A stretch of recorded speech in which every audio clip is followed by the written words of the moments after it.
শিক্ষার জন্য প্রয়োজনীয় যে সমস্ত সামগ্রীগুলি আছে, খাতা পত্র, এই সমস্ত বিষয়ের দাম কমানো হচ্ছে।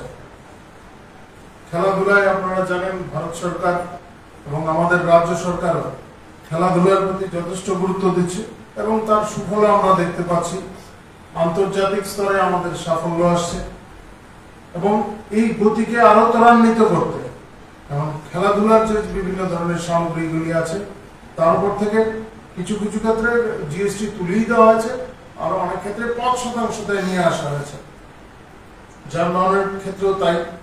হস্ততাঁত, কারুশিল্প এগুলিকে গুরুত্ব দিচ্ছে রাজ্য সরকার, আপনারা জানেন। কেন্দ্রীয় সরকারও এই সমস্ত বিষয়ে গুরুত্ব দিচ্ছে, ফলে এই সমস্ত ক্ষেত্রেও এই ধরনের সিদ্ধান্ত নিয়ে আসা হয়েছে। কৃষকদের ক্ষেত্রে, কৃষকদের যে সমস্ত যন্ত্রপাতি তারা ব্যবহার করেন সেগুলির ক্ষেত্রে, ট্রাক্টরের যে টায়ার হয়, এই সমস্ত যন্ত্র, বিভিন্ন ধরনের আসবাবপত্র থাকে কৃষকদের জন্য, এই সমস্ত বিষয়গুলি দাম কমানো হয়েছে, ট্যাক্সটা কমিয়ে দেওয়া হয়েছে। ফলে স্বাভাবিকভাবে এর তো প্রভাব বাজারে পড়তে বাধ্য এটা, এবং ইতিমধ্যেই আপনারা দেখেছেন এর প্রভাব পড়তে শুরু করেছে। এই দ্রব্যমূল্য নিয়ন্ত্রণে আনা কিংবা আমাদের দেশবাসীকে সুফল দেওয়ার যে চেষ্টা, সেটাকে কোনোভাবেই খাটো করে দেখলে চলবে। সাধারণ মানুষের সমস্ত বিষয়গুলি বোঝাতে হবে আমাদের কার্যকর্তারা সেই জন্য এই বিষয়গুলি একেবারে তৃণমূল স্তরে নিয়ে যাচ্ছে। আরেকটি বিষয়, সেটা হচ্ছে স্বদেশী। আমাদের সরকার, কেন্দ্রীয় সরকার এবং রাজ্য সরকার এই বিষয়টাকে এখন সর্বাধিক গুরুত্ব দিচ্ছে, স্বদেশী পণ্য। আপনারা জানেন প্রাক স্বাধীনতা পর্যায়ে স্বদেশী আন্দোলন হয়েছিল, কিন্তু স্বাধীনতার পরিস্থিতিতে আমাদের বিভিন্ন সময় যে সমস্ত রাষ্ট্রনায়করা এসেছেন তারা বিষয়টিকে উপেক্ষাই করে গেছেন, কারণ তাদের কাছে নিজস্ব মতাদর্শই ছিল না। যেহেতু বিদেশি মতাদর্শ আর সেখানে আত্মনির্ভর কিংবা স্বদেশীর বিষয়টা তাদের কাছে গৌণ ছিল। এখন ভারত সরকারের কাছে কিংবা ভারতীয় জনতা পার্টি পরিচালিত যে সরকার, সেই সরকার ভারতীয় দর্শনে বিশ্বাস করে এবং নির্দিষ্ট একটি রাষ্ট্রনীতি রয়েছে। তাই আমরা তন্ত্র, আমাদের নিজস্ব দর্শন আমরা নিজস্ব, তখন আমরা স্বাভাবিকভাবেই এর প্রতিফলন অন্যান্য ক্ষেত্রে পড়বে। আমরা স্বদেশীর উপর গুরুত্ব দিতে শুরু করেছি এবং এই স্বদেশী পণ্য যখন আমরা আত্মনির্ভর হব, বিদেশ থেকে ক্রয় করা আমরা মোটামুটি ভাবে কমিয়ে আনতে পারবো, স্বাভাবিকভাবে দেশের অর্থনীতির উপর এর অবশ্যই সুফল আমরা দেখতে পাবো, সুপ্রভাব অবশ্যই প্রভাব। ইতিমধ্যেই আপনারা দেখেছেন, আমি উদাহরণ হিসাবে আপনাদের বলছি, আজকে থেকে যদি 3 বছর আগেও আপনারা আপনাদের বাড়ির শিশুর জন্য খেলনা আনতে যেতেন, আপনারা দোকানে গিয়ে দেখতেন মেড ইন চায়না লেখা থাকতো। প্রধানমন্ত্রী মন কি বাতে এই দেশীয় খেলনা তৈরির কথা বলেছিলেন এবং তারপর এত দ্রুত প্রভাব পড়েছে, এখন আপনারা যে কোনো জায়গায় গেলে খেলনা পাবেন শিশুদের। 92.52%। এই জায়গায় অর্থের অঙ্কটা হিসাব করতে হবে। 92.52%। এই যে হাইটটা কর্মচারী, এটা খুব গুরুত্বপূর্ণ বিষয় এবং আমার মনে হয় আমাদের যারা কর্মচারী নেতৃত্বরা আছে, বিভিন্ন জনের সঙ্গে আমার কথাও হয়েছে, তারাও বলছেন কেন্দ্রীয় সরকারের কর্মচারীদের সঙ্গে যে ফারাকটা আছে, সেই ফারাকটা তো এক সময় বামফ্রন্ট সরকারের সময় এক সময় 38% অবধি ছিল। আমাদের সরকার এখন যদি আমরা এই ফারাকটা দেখি, সেটা হচ্ছে 19%।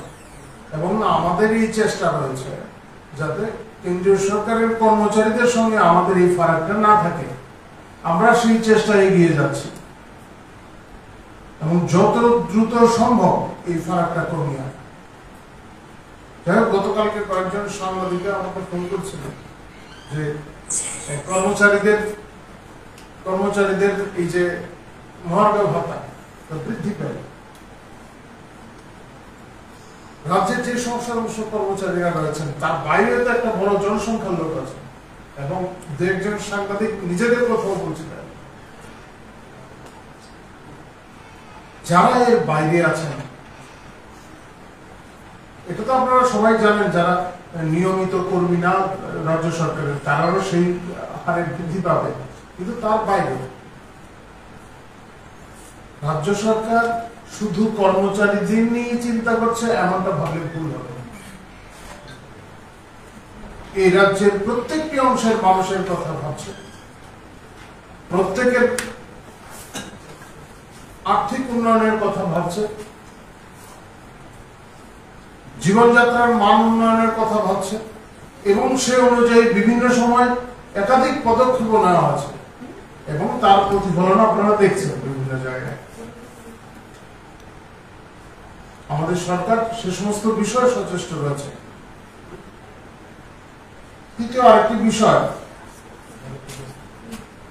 এই মহার্ঘ ভাতা মানে আছে আপনার দ্রব্যমূল্য বৃদ্ধির উপরে এটা নিয়ন্ত্রণ, কিন্তু আমাদের দেশের সরকার এখন এই ধরনের কিছু সিদ্ধান্ত নিয়েছেন যাতে কিন্তু দ্রব্যমূল্যে ব্যাপক নিয়ন্ত্রণ আনা সম্ভব হচ্ছে। শুধু নিয়ন্ত্রণ না, নিত্য প্রয়োজনীয় বিভিন্ন সামগ্রীর দাম ব্যাপক হারে হ্রাস পাচ্ছে।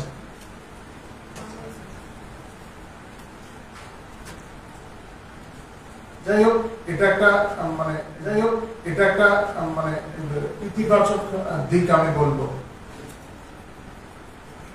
আপনারা দেখেছেন জিএসটির কথা, আপনারা জানেন আগে যে সমস্ত ফারাকগুলি ছিল বিভিন্ন ক্ষেত্রে সেগুলি কমিয়ে আনা হয়েছে এবং ন্যূনতম 5% থাকছে। আর বেশ কিছু নিত্য প্রয়োজনীয় জিনিসের ক্ষেত্রে জিএসটি তুলে দেওয়া আছে, কর মুক্ত করে দেওয়া আছে সর্বাধিক 18%। দুটি স্লেব থাকছে, এগুলি আপনারা প্রকাশ করেছেন। আমাদের রাজ্য এর প্রভাব পড়ছে। আমাদের নিত্য প্রয়োজনীয় সামগ্রীর মধ্যে খাদ্যদ্রব্য,